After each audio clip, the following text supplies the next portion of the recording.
কাঁধ মিলিয়ে হাতে হাত রেখে ভাই ভাই হয়ে চলুক।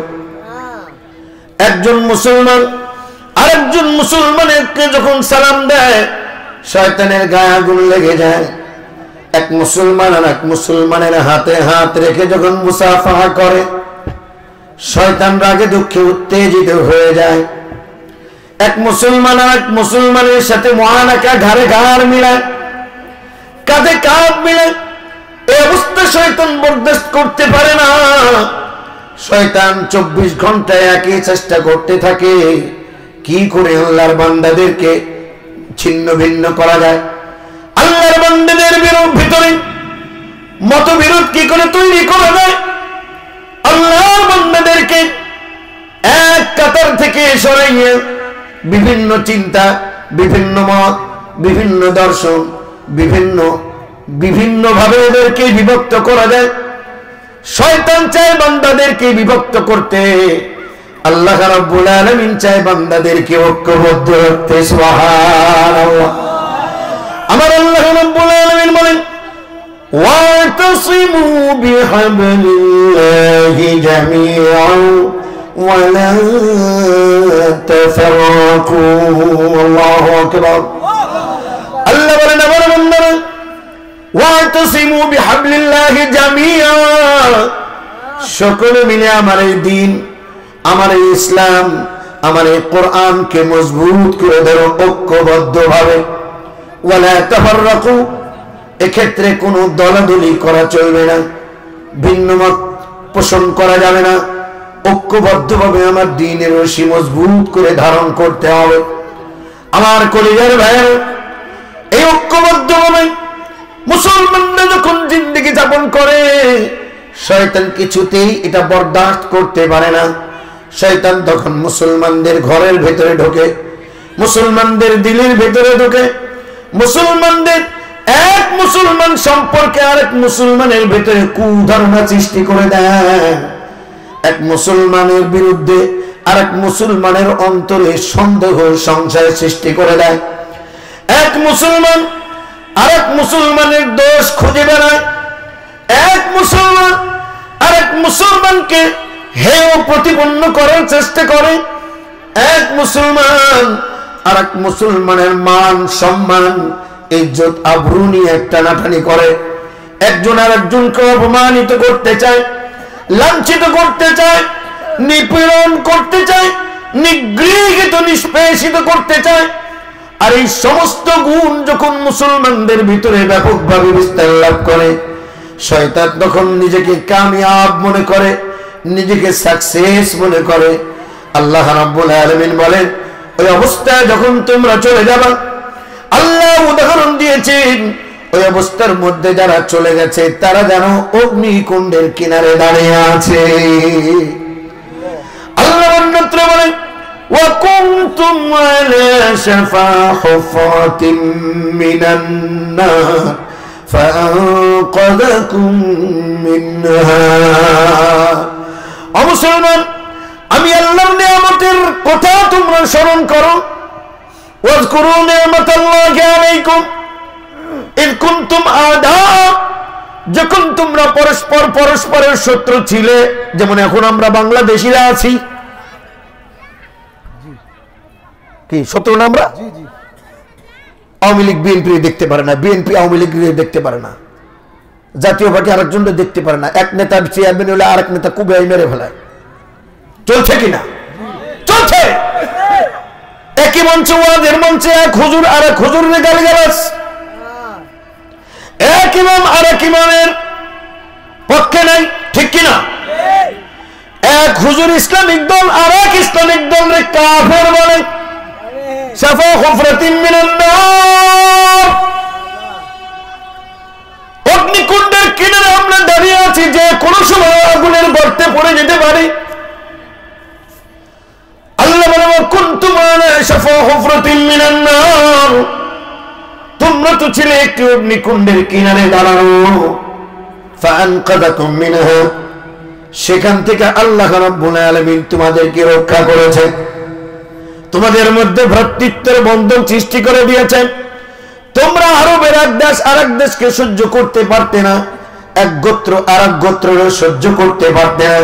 তোমাদের মধ্যে ছিল না কোনো নীতি, না ছিল কোনো নৈতিকতা, তোমাদের মধ্যে কোনো বিবেক ছিল না।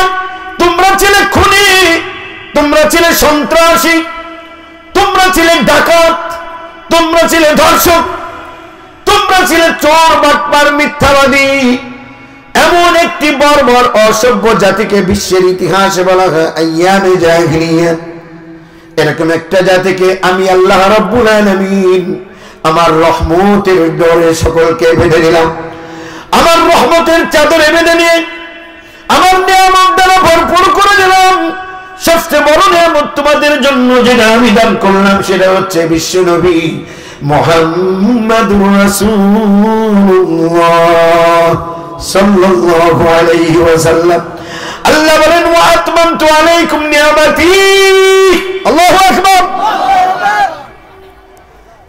আমি আমার নিয়ামত তোমাদের জন্য ভরপুর করে দিলাম। এখানে আতমামতু আলাইকুম নিয়ামতি আমার নিয়ামত দ্বারা বুঝাইছে বিশ্ব নবী মুহাম্মদুর রাসূলুল্লাহ সাল্লাল্লাহু আলাইহি ওয়াসাল্লামকে। আল্লাহ বলে ওই সময়ের কথা স্মরণ করো যখন তোমরা ছিলে অগ্নিকুণ্ডের কিনারে দাঁড়িয়ে, সেখান থেকে আমি তোমাদেরকে আমার নিয়ামতের মাধ্যমে একত্রিত করে দিলাম, কাঁধে কাঁধ মিলিয়ে দিলাম। এবার তোমরা সেই মরুর বেদুইন আর সেই মূর্খ বেদুইন নও। এবার তোমরা এমন ঐক্যবদ্ধ হয়ে গেলে তোমাদের একটা হুঙ্কারে পারস্য কাঁপে থরথর করে, ঠিক কিনা?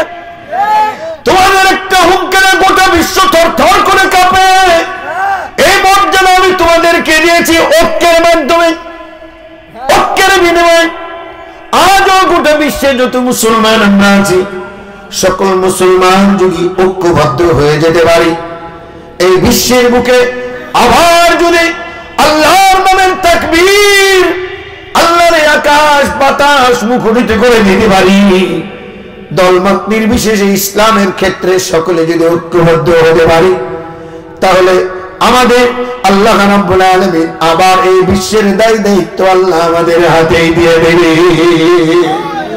কবি সম্রাট বিশ্বকবি আল্লামা ইকবাল রাহিমাহুল্লাহ কি সুন্দর করে বর্ণনা করেছেন মুসলমানদের এই দুর্দশা। আফগানে মার খায়, ইরাকে মার খায়, আরাকানে মার খায়, কাশ্মীরে মার খায়। সারা বিশ্ব মুসলিম যখন নির্যাতিত, নিগৃহীত, নিষ্পেষিত হয়ে যাচ্ছে, এই দৃশ্য দেখে আল্লামা ইকবাল সুন্দর করে 2 লাইনের একটা কবিতা লিখেছেন। सबक पर फिर सदाकत का, अदालत का, शुजात का, अमानत का, लिया जाएगा काम तुझसे दुनिया की इमामत का। अल्लाहु अकबर। ओ मुसलमान, আবার তোমার সত্য কথা বলা শিখো। তোমাদের মার খাওয়ার পেছনে তোমাদের দোষ। তোমরা সত্য কথা বলা ভুলে গিয়েছো, সত্য গ্রহণ করতে ভুলে গিয়েছো। সত্যকে ধামা চাপা দিয়ে রাখার জন্য হেন কোনো চেষ্টা নাই যা তোমরা করো না, ঠিক কিনা? তোমরা আবার সত্য কথা বলছো, তোমরা আবার ন্যায় বিচার করা শিখো। ন্যায় বিচার কি আছে? আছে। এখানে খুনি পার পেয়ে যাচ্ছে, নির্দোষ ব্যক্তি খুনের অপরাধে ফাঁসির কাস্টে ঝুলছে। এখানে চোর, বাটপার, বদমাশ, দ্বীনের শত্রুরা বুক ফুলে চলাফেরা করছে।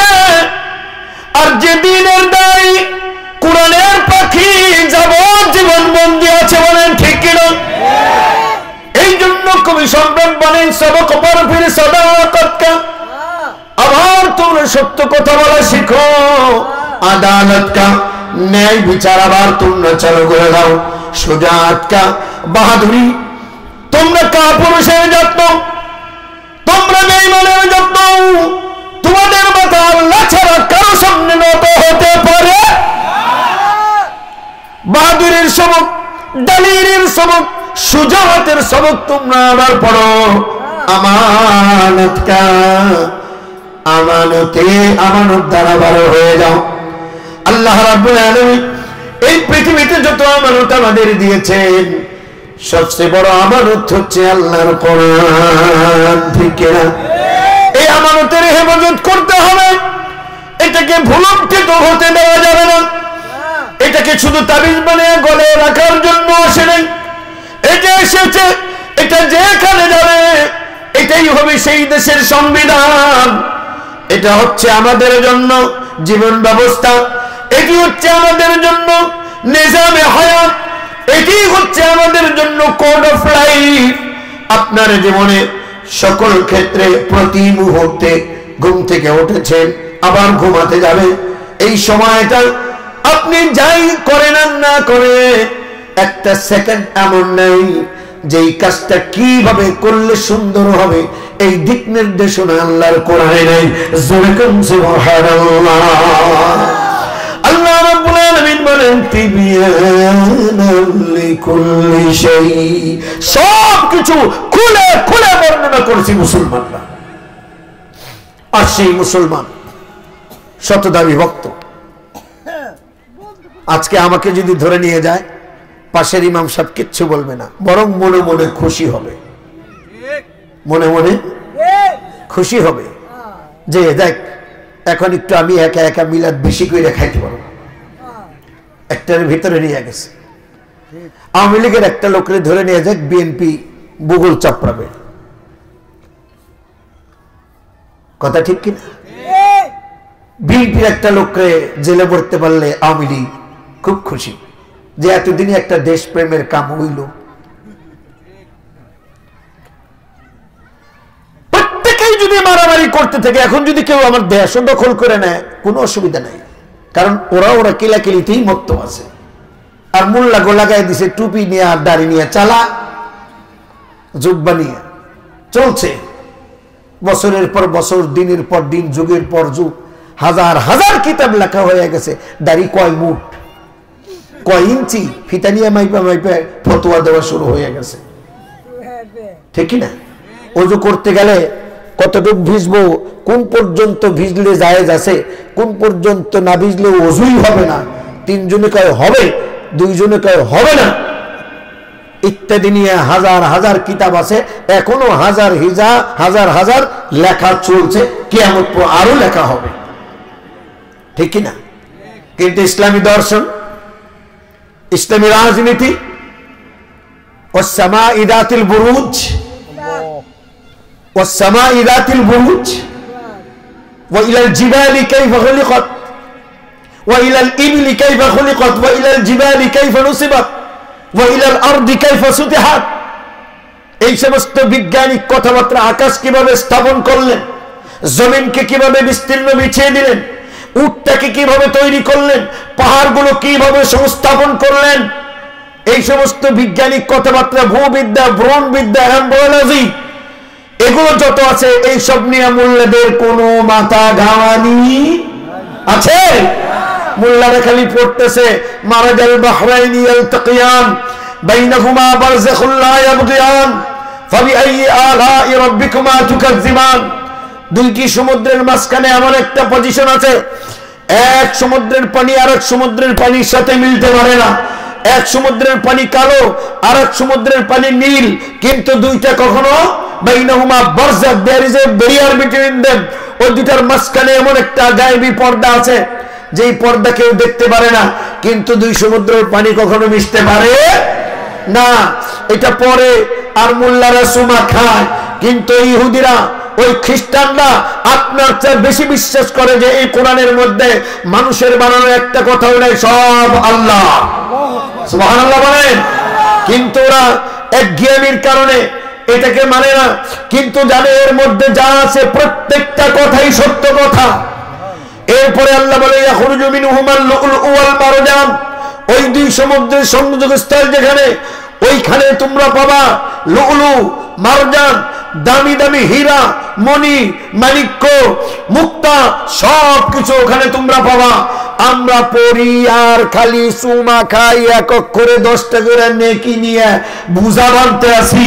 আর ইহুদিরা খ্রিস্টানরা ওই কথা শোনার সাথে সাথে চলে গেছে কোথায়? সেই সমুদ্র। দুই সমুদ্রের সংযোগস্থল কোথায়? কোথায় দুই সমুদ্রের পানি মিশছে না। আল্লাহর কথা মিথ্যা হতে পারে না। সাবমেরিন নিয়ে মারছে ডুব, এক ডুব দিয়ে সেখানে তলদেশ দিয়ে লুলু ওয়াল মারজান আল্লাহ যে বর্ণনা দিয়েছে সব খুঁড়ে খুঁড়ে বের করে এনে সেগুলো বিক্রি করে বিশ্বের মধ্যে সমস্ত কোটি কোটি টাকা, মিলিয়ন বিলিয়ন ট্রিলিয়ন ডলারের মালিক হচ্ছে এবং বন্দুক কিনা মুসলমানদের দিকেই গুলি করছে, মুসলমানদের এই কোরআন থেকে সূত্র নিয়ে। আর আমার মুসলমানরা কয় না কোরআন আমাদের জন্য না। হুজুররাও বলে কোরআন আম পাবলিক কি বুঝবা, আমরা পীর, আমরাই বুঝু, তোমাদের বুঝার দরকার নাই, তোমাদের যা বুঝার সেটা আমি বুঝাইতেছি। এই নাভির থেকে টান দিবা, ঘাট দা মুসার দিবা, বাউ মিরে এনে গাইরা দিবা। দেখছেন না এরকম সিস্টেম আছে কিনা? এইরকম একটা মুসার মারবা, উপর থেকে আকাশ থেকে টাই নেই না, আবার বুকের মধ্যে গাইরা দিবা। শুধু এতটুকু করলে তোমাদের জন্য যথেষ্ট। কোরআন বুঝতে পারবা না, কোরআন অত সহজ না। দিনের দুশ্মন, কোরআনের দুশ্মন, যদিও জুব্বা মাটি শেষরায়, দাড়ি লম্বা, পাগড়ি 24 হাত, কিন্তু ইবলিসের বন্ধু। এই পৃথিবীতে ইবলিসের এক নাম্বার কাজ হচ্ছে মানুষকে এই কোরআন থেকে দূরে সরায় রাখো। খালি বলবে তোমরা বুঝবা না, আমি এদেরকে জেনে তোর বই নাকি পাগলামি, ওটা দর্শক গেল, তুমি ওটা কি তোমার জন্য আসছে? ইবলিস এই কথা শিখায় দেয় যে হুজুর আপনি এইভাবে কইেন। আর যখন কোনো হুজুর বলে যে না বাংলা পইরা ইংরেজি পড়ছে আবার সে কোরআনের কথা কই বেড়েছে, এই ধরনের হুজুর আছে কিনা? মানে এটা আর বাপ দাদার সম্পদ। গুসাই, গুসাই চেনেন না? ওগুলো গুসাই হয়েছে। এটা ওর হিন্দুদের মধ্যে যেমন আছে যে গীতার কোন শ্লোক যদি কেউ মুখে উচ্চারণ করে সাথে সাথে জিহ্বাকে র রক নামক নরকে পাঠাইব, এরকম কথা আছে কিনা? ও মুসলমানদের মধ্যে সেই গুসাই সাজছে, মুসলমানদের সেই ঠাকুর সেই যে বইছে যে এটার সবটাই দায়িত্ব আমার, তোদের জন্য কিছু না, আল্লাহর দুশমন। এইরকম করে কোনো কথা যখন বলে, ইবলিস কয় হুজুর আপনি আমার পীর সাহেব, এই এলাকায় আমার থাকার দরকার নাই, আমি অন্য এলাকায় যাই, আপনি অন্তত সপ্তাহে একদিন করে মাইরা দিয়েন যে আম জনতার জন্য কোরআন না, এটা আলেম ওলামাদের জন্য। 10-12 বছর ধরে পইরা আমি বুঝি না, তুই কি বুঝবি বেটা? খোদার দুশমন, খোদার দুশমন না হলে এরকম কথা বলতে পারে? অথচ আল্লাহ রাব্বুল আলামিন বলেন আমার বান্দারা, এই পৃথিবীতে যত জ্ঞান আছে, যত লেখাপড়া আছে, যত পুস্তক আছে, যত কিতাব আছে, সমস্ত কিতাবের চাইতে আমি আল্লাহ আমার কোরআনে সহজ করে দিয়েছি। এটা আল্লাহর কোরআনে আছে। কোথায় আছে? আল্লাহ কইল সহজ। আল্লাহ কি কইছে? ওয়ালাকাদ ইয়াসসারনাল কুরআনা লিযিকর ফাহাল মিন মুদ্দাকির। আমার বান্দারা, আমি আল্লাহ রাব্বুল আলামিন উপদেশ নেওয়ার জন্য, উপদেশ গ্রহণ করার জন্য এই কোরআনকে তোমাদের জন্য সবচাইতে সহজ করে দিয়েছি। আমার বই লেখা আপনি বুঝবেন না, আমার বই থেকে আপনি উপদেশ গ্রহণ করতে পারবেন না, কারণ আমি আপনার মন জানি না, আমি আপনার মাথার অবস্থা জানি না, বইটা লেখি নাই, ঠিক কিনা? কিন্তু আল্লাহর কোরআন আপনি বুঝতে পারবেন, এখান থেকে উপদেশ গ্রহণ করতে পারবেন, কারণ আল্লাহ আপনার জন্য কোরআন পাঠানোর আগে আপনার ওই ব্রেনের খবরও আল্লাহর আছে কি নাই? আপনার ব্রেন বানাইছেন কে? অতএব কোরআন পড়া সহজ না কঠিন? কঠিন না সহজ? সহজ কিনা? কে কে বিশ্বাস করেন কোরআন পড়া সহজ? কি যদি বিশ্বাস না করে কঠিন, কি কইবেন? তাহলে তো ওয়াজ উল্টে যাইব। 3 জায়গায় 4 জায়গায় আল্লাহ কইছে কোরআন আমি সবচেয়ে সহজ করে দিছি। 4 জায়গায় 400 জায়গায় লিখলেও কাম হইব না। আমার মুর্শিদ, আমার আব্বা কইছে কঠিন, তোমার কোরআন ছড়াও, আমার আব্বা হইল বড় কোরআন। এই রকম জাহান্নামী মুরিদ আমি নিজে দেখছি। যাদের কাছে কোরআন হাদিসের 4 পয়সা দাম নাই, আব্বা। এবং তারা নামাজে দাঁড়াইয়া অনেক সময় আব্বাহু আকবার কয়, নিজ কানে শোনা, নিজ কানে, আল্লাহ সাক্ষী, নামাজে দাঁড়াইয়াও আব্বাহু আকবার কয়। কারণ there is the connection with the Holy Quran. আসল নির্ভুল জ্ঞানের সাথে সম্পর্ক